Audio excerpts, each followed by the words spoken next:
Welcome back to Mike's Monsters. Today we're getting a little bit of an early look at the new S.H.MonsterArts Godzilla 2023, or Godzilla -1, the exclusive edition, which will be available at SDCC 2025. I'll also be at the show, so stay tuned for coverage of the event on this channel. I want to give a huge thanks to my friends at Bandai Namco Toys and Collectibles and TAMASHII Nations for sending over this figure for an early preview. I'll go over how you can get your hands on this awesome exclusive later on in the video. This version features translucent clear parts in the bright blue dorsal spines and at the tip of the heat ray effect, letting you recreate some of those signature moments from the movie. It comes in a beautiful new box styled like the other exclusive editions you'll usually see at the conventions. It's mostly a matte finish with some glossy accents that catch the light really well and kind of elevate the overall presentation. Once you open it up, there's an insert behind the figure with exclusive edition printed throughout, and also the instruction sheet is tucked in there as well. So if you already have the -1 S.H.MonsterArts figure,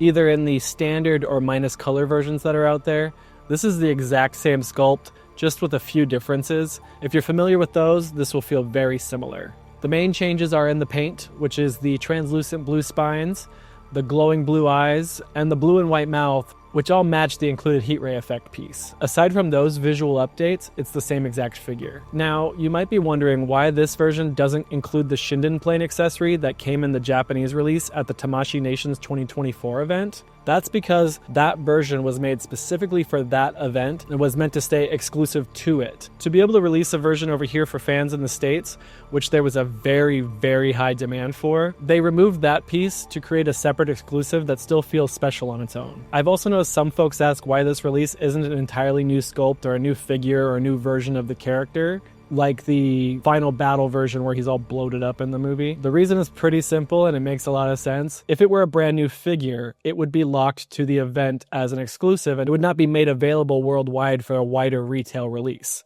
That wouldn't be fair to a lot of collectors around the world, and the new sculpts are usually reserved for a standard retail release so they're more accessible. And if you already imported the TAMASHII Nations 2024 version, you may not need this one unless you really want a second copy or really like the new box art. Either way, you're saving a bit of money if you're skipping it, and that's really never a bad thing. I hope that clears a lot of the confusion up, but now back to the figure. I think it looks great. I didn't do a review of the original S.H.MonsterArts -1 release, but I really love that figure. It's actually one of my favorite S.H.MonsterArts releases, so getting another version with these new blue translucent spines has me pretty stoked. I'm not usually one who needs or uses the heat ray effect pieces, but I think it's a really solid addition here. The sculpt on this beam is really well done, and I like the way it transitions from a solid white to a clear blue at the tip. The best part about all these translucent pieces is how they almost glow when you backlight them just right, and I'll be showing that off a little later in the video. Before that, we'll take a quick look at the figure's detail and articulation. Like I mentioned earlier, if you've handled a previous version of the S.H.MonsterArts Godzilla -1, you already know how this one moves. It's the exact same sculpt, just a new paint job. And the sculpt on this figure is pretty excellent, with tons of detailed texture throughout, from the jagged scales and scars across his body to the sharp, translucent blue spines that run down his back, all the way to the tip of his tail. One thing I really dig on this release is the blue eyes. Even though they don't glow like that in the film, I think it's a really great touch and adds a cool energy to the figure, and it really enhances the overall vibe. The base color on the skin is still a charcoal gray, just like the original release, but my copy on the exclusive edition has a noticeably better dry brushing across the body, and the scar detailing looks much more defined on the new version too. For reference, I have the very first run of the original S.H.MonsterArts -1, and that batch had a bit of a reputation for a dry brushing that was not as consistent across the board. But I've heard that the reissue has improved on that, and it looks like the exclusive edition continues that upward trend. Now onto the spines. The translucent blue is really, really beautiful. I love how they react to light.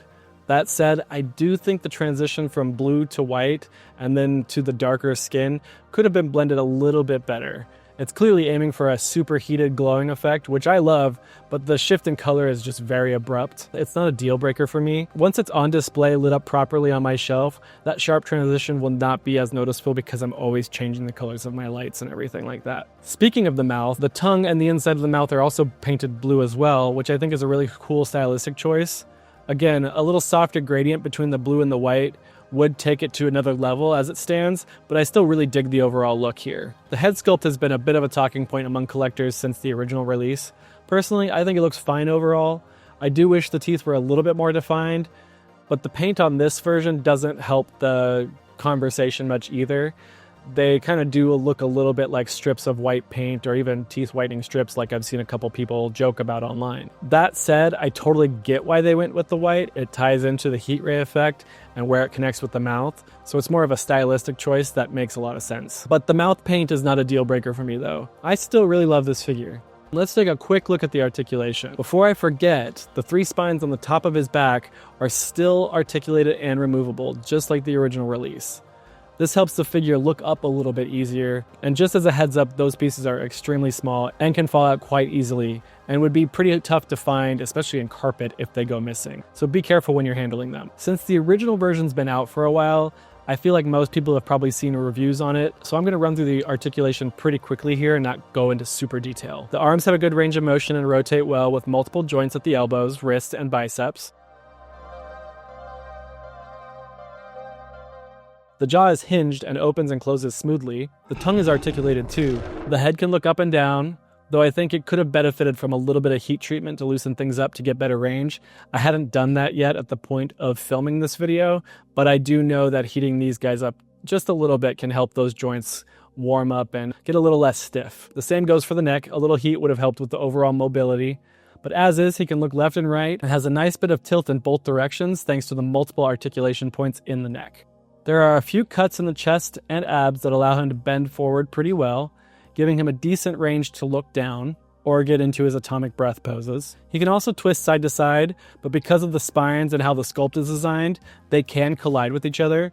You can get them to pass each other. You just have to be very careful when giving him ab twists. You can bend them pretty far forward, and that kind of gives you a little bit more clearing for the spines if needed, but I didn't want to force that on my figure during this review. At the hips, his legs can move forward and back, and with a little work, you can get a full 360-degree rotation. Just be cautious if you're feeling any resistance. Don't force it. The S.H.MonsterArts figures can be delicate and require some patience, which is something I think a lot of collectors tend to overlook. The legs have additional articulation at the knees, thighs, and ankles, offering solid posability. One of my favorite parts of this figure is the articulated toes, especially on these massive feet. The tail is another standout. It moves really well thanks to the multiple joints throughout. If you push it a little too far during posing, it may pop off, but don't worry, it's not broken. It happens in the same exact spot on my original release too. Just pop it back into the joint. It's not that hard, and then you're good to go. I've found that holding the tail at each joint and adjusting them one at a time gives you the most control instead of trying to swing the whole tail in one motion, like maybe from grabbing from the tip or something like that. Working it joint by joint makes it easier to pose and helps get you some really nice bends that actually hold up with no sagging due to the weight or anything like that, which is always a win. Now let's take a quick look at the awesome translucency in these spines. If you shine a light behind them just right, they light up and look like they're glowing, and it's just a really cool effect. I just love translucency on my figures. I'd even love to see a glow-in-the-dark version of an S.H.MonsterArts Godzilla sometime in the future. I'm a sucker for glow-in-the-dark figures, so if they ever release a variant like that, I am all over it. Now onto the heat ray. It's sculpted to match the blast style seen in the film, more scattered and chaotic rather than a clean, focused laser that some Godzillas have. The end of the beam sculpt really captures that vibe. At the base where it slots into the mouth, there's a flat notch that makes it easy to align and attach. There's also a small hole in the bottom of the heat ray that allows you to connect it to a TAMASHII NATIONS stand, which is included in the packaging, letting you recreate some of those intense moments where Godzilla's torching everything in front of him, more like nuking. Looking at the transparency of the heat ray itself, it starts more white and less translucent at the base where it meets the mouth, but then it gradually transitions into a clear blue towards the tip of it. It's a really effective detail that adds a lot to the display. Now for a quick size comparison. In this video, I'm only going to show it next to the original S.H.MonsterArts release instead of pulling a bunch of other figures like I usually do. Since that version's been out for a while, there's already been a lot of great coverage out there from my friends like the Articulation series and Figure Mania show. Check them out if you want to see more comparisons between the figures and others in the line and across different lines, and just overall great information on the figures, especially at the Articulation series. When placed side by side, you'll see that they share a very similar charcoal gray base color, but the scarring, especially on the chest, is much more detailed on the exclusive edition. Outside of the updated paint apps, translucent parts, and included heat ray effect, it's essentially the same figure. That said, I really dig this new version. I'm already a big fan of the original, and this adds just a cool variant on my shelf. The joint tolerances feel about the same to me, and the articulation is identical across both versions. Overall, the S.H.MonsterArts Godzilla -1 is an awesome figure, and this exclusive edition is a great addition to both the line and my collection. If you're a fan of this version Godzilla, or you don't have a -1 figure yet, or in the S.H.MonsterArts lineup, this is a very solid and welcome entry to the MonsterArts line. Now let's jump into some toy photography. For the first setup, I wanted to capture an epic shot of Godzilla roaring into the sky in a destroyed city. I used a mix of my Lumcube, Ulanzi, and Neewer lights to bring in some dramatic color, and this is the final result. Next up, I went with a more simple and clean look to show off the beautiful translucent blue details throughout the figure. I'm really happy with how this one turned out. After that, I knew I had to get at least one strong heat ray shot. So I set up a scene and used some long exposure photography where I dragged the blue light up and down the spines and the heat ray to give it this glowing effect. Then I took a second photo without the stand, which made it a lot easier to remove it in Photoshop. I think this one came out really nicely. Following that, I wanted something a little moodier, so I used my Ulanzi Filled Fog Ace machine to bring in some fog. I lit it with a nice red and blue dramatic combo to give it that intense cinematic feel, and I want to know what you think of it.